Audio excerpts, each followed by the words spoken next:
4 वर्ष तक कट्टर राजनीतिक प्रतिद्वंदी रहे राष्ट्रपति जो बाइडेन और निर्वाचित राष्ट्रपति डोनाल्ड ट्रंप की व्हाइट हाउस में मुलाकात हुई। ऐसे में दोनों नेता ओवल ऑफिस में भीषण आग के सामने एक साथ बैठे दिखाई दिए। आपका स्वागत है, वापस स्वागत है, बाइडेन ने अपनी बैठक की शुरुआत में ट्रंप से कहा। श्रीलंका में संसदीय चुनाव के लिए मतदान शुरू हो गया है। इसके नतीजे कल आने की उम्मीद है। ये चुनाव नए राष्ट्रपति अनुराकुमार दिसानायके के लिए एक महत्वपूर्ण परीक्षा होगी, जो भ्रष्टाचार के खिलाफ लड़ाई और देश की अर्थव्यवस्था को सुधारने के वादे पर चुने गए थे। तो वहीं विपक्षी दलों को कड़ी चुनौती का सामना करना पड़ रहा है। इन दिनों बांग्लादेश सरकार अपने फैसलों को लेकर लगातार चर्चा में बनी हुई है। इस बीच खबर सामने आई है कि बांग्लादेश एडिटर्स काउंसिल ने अंतरिम सरकार द्वारा 167 पत्रकारों की मान्यता रद्द करने के निर्णय की निंदा की है और कहा है कि ये कार्रवाई प्रेस की स्वतंत्रता को खतरे में डालती है। इस कदम से सेंसरशिप का खतरा उत्पन्न होता है और लोकतांत्रिक माहौल भी कमजोर होता है। प्रेस सूचना विभाग ने 3 चरणों में 167 पत्रकारों का मान्यता पत्र रद्द कर दिया है। रूस और यूक्रेन के बीच जंग अभी जारी है।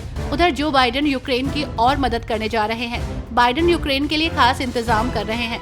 कहा जा रहा है कि इससे अगले साल यूक्रेन को युद्ध लड़ने में दिक्कत नहीं होगी। अमेरिकी विदेश मंत्री एंटनी ब्लिंकन ने कहा कि बाइडेन यूक्रेन की मदद के लिए प्रतिबद्ध हैं। चुनावी नतीजों के सामने आने के बाद राजनीतिक समीकरण बदल गया है। आपको बता दें कि अमेरिका के नवनिर्वाचित राष्ट्रपति डोनाल्ड ट्रंप ने शपथ लेने से पहले ही अपनी नई कैबिनेट तैयार कर ली है। मंत्रियों और अधिकारियों के नाम ऐलान किए जाने के बाद अब उनकी टीम की नजर पेंटागन पर है। ट्रंप की ट्रांजिशन टीम के सदस्य सेना के अधिकारियों की एक सूची तैयार कर रहे हैं, जिन्हें बर्खास्त किया जाएगा। कहा जा रहा है कि इन सैन्य अधिकारियों में ज्वाइंट चीफ ऑफ स्टाफ भी शामिल हो सकता है।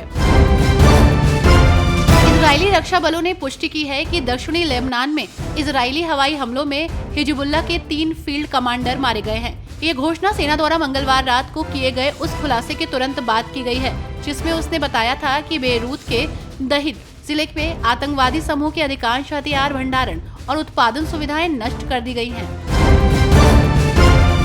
अमेरिका के नवनिर्वाचित राष्ट्रपति डोनाल्ड ट्रंप के नए कार्यकाल के लिए कई सारे अहम पदों पर नियुक्तियां हो रही हैं।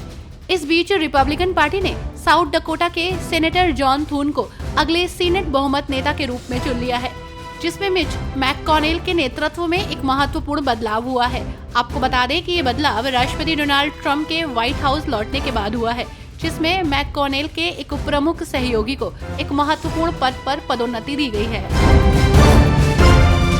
पीएम मोदी से जुड़ी एक बड़ी खबर सामने आई है। दरअसल डोमिनिका की सरकार ने भारत के प्रधानमंत्री नरेंद्र मोदी को अपने सर्वोच्च नागरिक सम्मान से सम्मानित करने का ऐलान किया है। डोमिनिका की सरकार ने प्रेस विज्ञप्ति जारी कर बताया कि प्रधानमंत्री नरेंद्र मोदी को गुयाना में आयोजित होने जा रहे आगामी भारत कैरिकोम सम्मेलन के दौरान इस सम्मान से सम्मानित किया जाएगा। हिंदू नेता तुलसी गवाड को अमेरिका की नई राष्ट्रीय खुफिया निदेशक के रूप में नियुक्त किया गया है।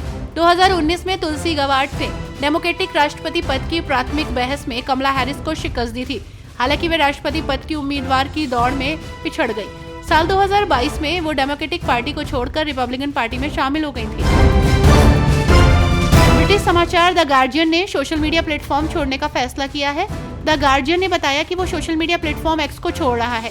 इसका कारण उन्होंने अरबपति मालिक एलन मस्क के अमेरिकी राष्ट्रपति चुनाव के दौरान राजनीति पर असर डालने को बताया।